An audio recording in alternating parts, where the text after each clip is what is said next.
Hey y'all, it's me Alex. Today I'm going to do my July wishlist video. I haven't quite done one of these before. This might be more of a summer wishlist video. I don't know. I'm putting it up both in the summer and in July. But anyway, I wanted to do a video just of all the things that have kind of been catching my eye. I'm not actually trying to buy makeup during July. Like, I bought a couple like hair care type stuff, and I did make a little order from ThredUp, but it's makeup specifically that I'm trying not to buy because I'm in the middle of my project pan. However, I do have the Makeup Monsters Dragon palette waiting for me in my mailbox, so that'll be a thing. Also, like, pardon my hair, I understand that it is in desperate need of me coloring it and making it look better, but like, this is what I have to deal with, and I'm gonna get it cut.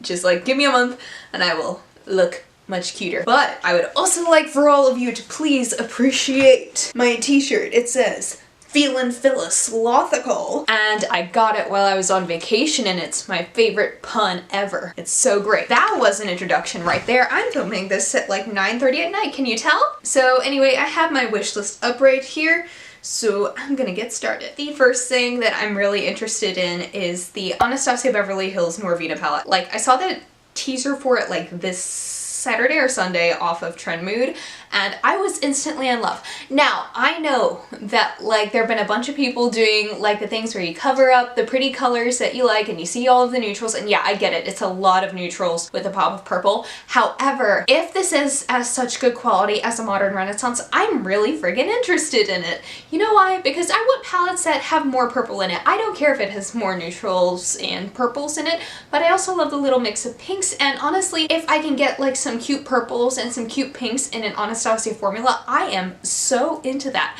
I think it is so cute. I know like a lot of people are saying like it's the same color scheme as like the Huda Beauty Desert Dusk and a couple of Lime Crime palettes. I've heard some people even say it looks like the Jeffree Star Blood Sugar palette, and all of those things are things that I've actually really lusted after, but I have never felt comfortable buying from literally any of those brands. So hey, I got Anastasia, I'm going for it. But I'm gonna go for it in like August. A couple other palettes that I'm seriously interested in are the Juvia's Place Deuce and Festival palettes. I've decided that I do actually want to bite the bullet and get a couple of Juvia's Place palettes just because I've heard so many people raving about them. And I've also heard like that their customer service has gotten a lot better, so like I ain't gotta worry about that kind of stuff. I think those two are really, really beautiful. I think they have some of the most unique color stories. They don't quite do rainbow palettes, but some of their larger palettes, I'm not sure if I would know quite what to do with, but this nice little 9-pan format, I feel really good about those. Because I'm like a lot of other people in that like I want colorful palettes, but I don't want rainbow palettes. I want something with a really cute color story. Now the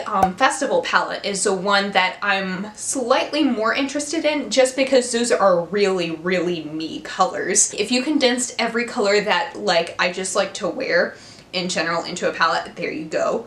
That would be that palette, so I'm really excited about that. And I also want to get the Deuce palette. I'm a little worried that it will wash me out. I kind of want to take the risk just because I'm really attracted to those pink shadows. I think those are absolutely gorgeous, and I love that little mint green in there, and I feel so like if I can make that work, then it would have some of the prettiest looks. So it would kind of help me get out of my comfort zone makeup wise and try some new stuff. So I'm getting those. I'm also interested in the Fenty Beauty Kilowatt Highlighter, but one of her ones from her summer collection. I feel like her summer collection was done so well. Like, most of it I'm not particularly interested in, but I love the entire overall concept. I, of course, want the one that is like the bright orange and the hot pink. I know it's not practical for my skin tone, but I think it would be like a gorgeous eyeshadow slash blush slash gonna put it all over my face and look all pretty and glittery, and I'm interested in it. I'm excited about it. Okay, so this is actually something that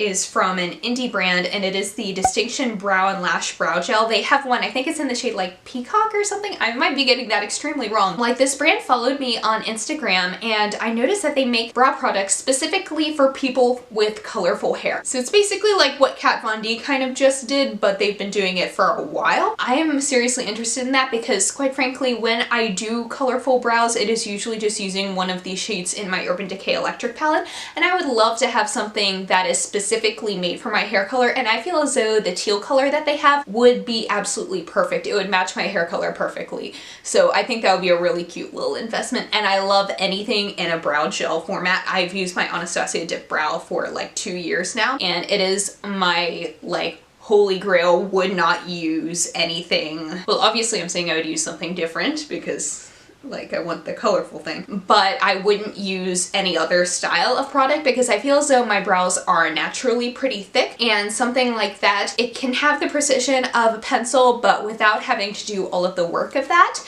And I really like that because I think pencils are super cute, but they're just a lot of work to put in my brows, and I'm not here for that. So yeah, super interested in that. Also, another indie brand thing, I'm really interested in picking up some Mazzy Cosmetics pigments.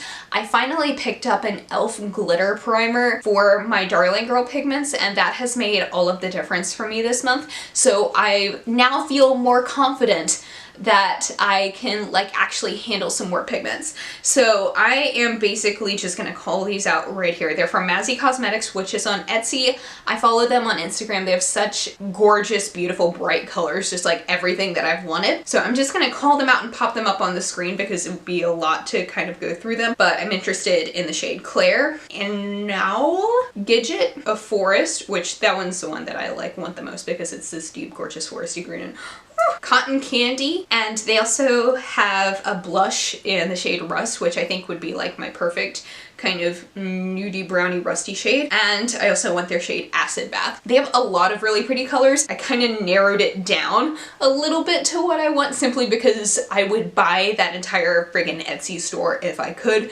However, I don't have that much money, so I would rather pare it down to getting these, and yeah, I think that would be super cute. There are a couple things that I'm really interested in from Linda Hallberg. I saw Jay Kissa talking about her Anger Mood Crayon, which is essentially an eye pencil, and it's red, and it is completely vegan. And we don't hear a lot about vegan reds in this world, and I am so excited, and it looks super pigmented. It looks like it could be like an eyeliner or an eye base or like a lip liner. I'm not a lip liner person, but I would love like to have a red eyeliner, so I would be so into that. I also really want her eye brush kit. I have my eye brushes, I have some go-tos, but like a couple of my go-tos have been discontinued, and I would much rather have something like better quality and more permanent. So I feel as though that's like where I can really up my brush game. My face brushes are good, but my eye brushes could use a little work, so I'd love to get her eye brush kit. I've been eyeing that for so long, but I'm hoping at least by the end of this summer that I might like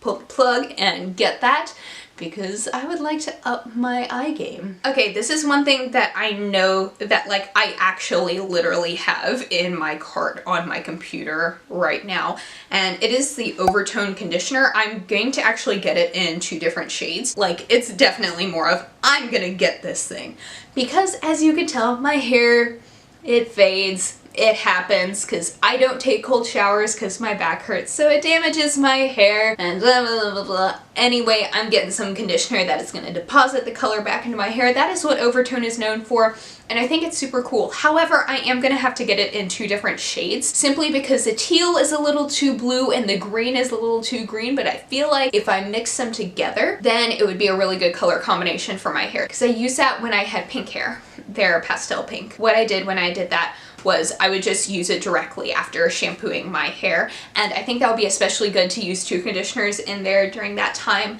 because my current shampoo is so like cleansing that I think this would help add a lot of extra moisture back into it, and also like a bit of color, because I know Lush technically their shampoos are color safe, but I noticed that this one is stripping my hair a little bit more than I would like it to, but that also might be the nature of this sort of hair color. So yeah, that is actually on my list, and like I've got it in my cart. I'm getting them both in like their extreme colors because like I like being all bright and vibrant. Ooh, one thing I forgot to mention, the Too Faced concealer that they just came out is like their full coverage. I think it might be a part of their Born This Way line. I've heard that it's actually a really good dupe for the Tarte Shape Tape concealer, which I was honestly considering getting until they decided to pull that foundation BS. So I've been wanting to try a more full coverage concealer. Like, I love my NYX HD concealer. I love my Wet n Wild Photo Focus concealer. I've never really tried a high-end concealer in my life, and with this one I've heard that you get like a lot of product too, which was always like my little hesitation about high-end concealers. I tend to buy drugstore concealers because they are so cheap, and I don't want to be spending, you know, more than like $6 when I have to replace it every single month. So I think since this one has a lot more product and it's very full coverage, I've heard nothing but good reviews about it, so I really want to try that, and that might be my first foray into high-end concealer. Oh yeah, I also wanted to go back to Lush just sometime soon because, I mean, y'all kind of heard this in my haul, but I'm not super feeling the scrub bee. Like, it's cute, I'm gonna use it up, but it's not my favorite thing I've ever used in the world. I'm trying to pull up the name of the one that I normally get because I can never remember it. Basically, it makes my body feel kind of like a little too hydrated and a little too sticky coming out of the shower. I like to have my scrubs and my moisturizers separate, and this is more of a 2-in-1 type thing, and I'm not a big fan of that, I've learned. I like to have the opportunity to do the moisturizers afterwards. So I want to go back and get the Rough with the Smooth scrub, which is the one that I've been using for years and years and years because it has the best smell in the entire world. It is like vanilla and black pepper and patchouli. It basically smells like Lord of Misrule, but it's actually something you can get year round, so I'm super excited about that, and I'm definitely going back to get that one. So yeah, that is everything for this video. That is everything that I'm interested in. Let me know down below if there's anything that's really caught your eye this month. And anyway, thank you so much for watching. Please be sure to give this video a thumbs up if you liked it, and subscribe down below if you want to see more videos from me, and I'll see you on my next one. Hope y'all have a wonderful day. Bye.